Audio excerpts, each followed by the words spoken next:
2026 চনৰ মিচিং যুৱ মহোৎসৱ আৰম্ভ হৈ গ'ল আৰু এতিয়া আমি উপস্থিত আছোঁ বগীবিল দলঙৰ ওচৰতে থকা কাৰেং চাপৰি নামৰ ঠাইডোখৰত।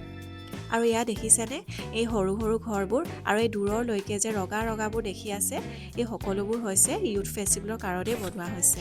ইমান দূৰলৈকে দেখিছেনে কেমেৰাও কভাৰ কৰিব পৰা নাই। ওপৰৰ পৰা চাই ল'লোঁ, এতিয়া আমি মেইন ঠাইডোখৰলৈ যাওঁ।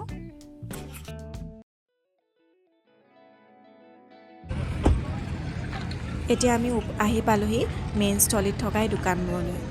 এই দোকানবোৰত ইয়াত সকলো ধৰণৰ খাদ্যৰে ভৰি আছে। এইফালে তেওঁলোকে নিজৰ জাতীয় পোছাক পৰিধান কৰি থলুৱা খাদ্য প্ৰস্তুত কৰিছে। এইবিলাক দেখিলে খাবলৈ মন যায় নহয়নে?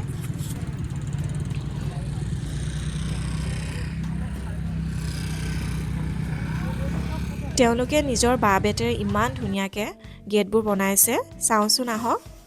দেখিছেনে নিজৰ জাতীয় পোছাক পৰিধান কৰি ইমান ধুনীয়াকৈ ফটো মাৰি আছে।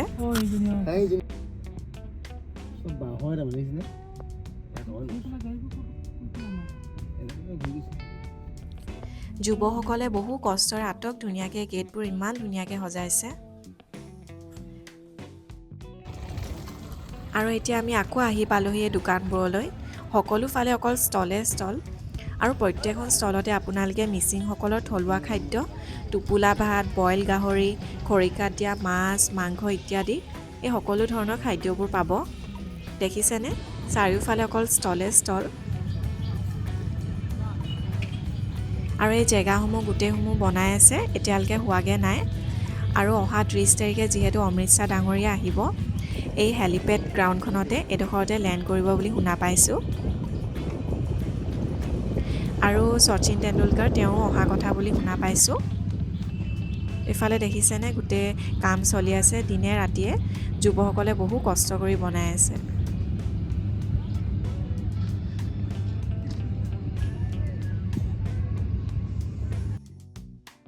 আমি যিহেতু বহুত সোনকালে আহিলোঁ, সেইকাৰণে দোকানবোৰ খুলিবলৈ আৰম্ভ কৰিছেহে।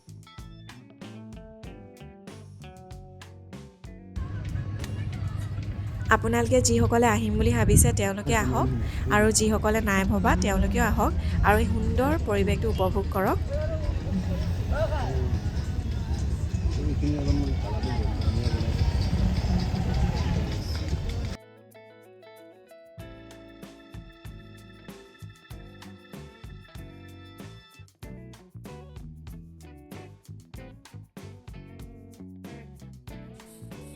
আমি যিহেতু পুৱাই আহিছিলোঁ, সেইকাৰণে ঘৰৰ পৰাই কিবা কিবি বনাই লৈ আনিছিলোঁ।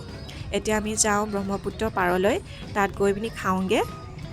আৰু এয়া আমি এই জেগাডোখৰৰ পৰা এতিয়া ওলাই দিছোঁ। ৰাতিপুৱা আহিছিলোঁ যে সেইকাৰণে দোকানবোৰ খুলিছেহে এতিয়া। মানুহবোৰ লাহেকৈ আহিছে আৰু তেওঁলোকে বস্তুবোৰ আনি পিনি ধুনীয়াকৈ বনাবলৈ আৰম্ভ কৰিছে। আৰু আমিও এতিয়া যাওঁ খাওঁগৈ ব্ৰহ্মপুত্ৰ পাৰত গৈ। আৰু এইখন হৈছে মিচিং ইউথ ফেষ্টিভেলৰ মেইন গেটখন।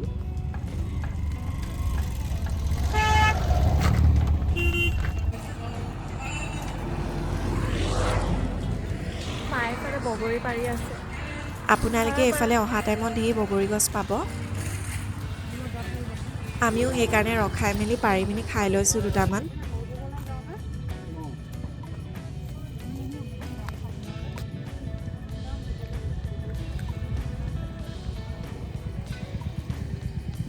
অকণমান টেঙা মিঠা নিচিনা খাবলৈ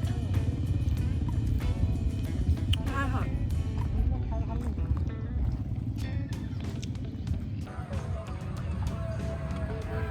আমাৰ অহাটো অকণমান দেৰি হ'ল, সেইকাৰণে জেগাও তেনেকৈ নাই। এইডোখৰ ছাইডতে লৈছোঁ আৰু তললৈ এইফালে নামি নাযাওঁ। দেখিছে কিমান ভিৰ হৈ আছে। ভিৰ মানে এইফালে তলত বেছি ধূলি হ'ব, সেইকাৰণে এইডোখৰ জেগাই লৈছোঁ। এইডোখৰতে খাম।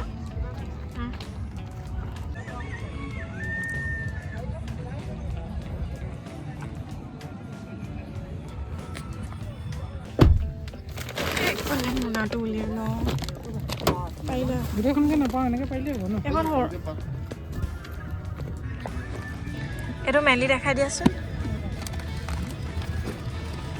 ওলাও এইফালে।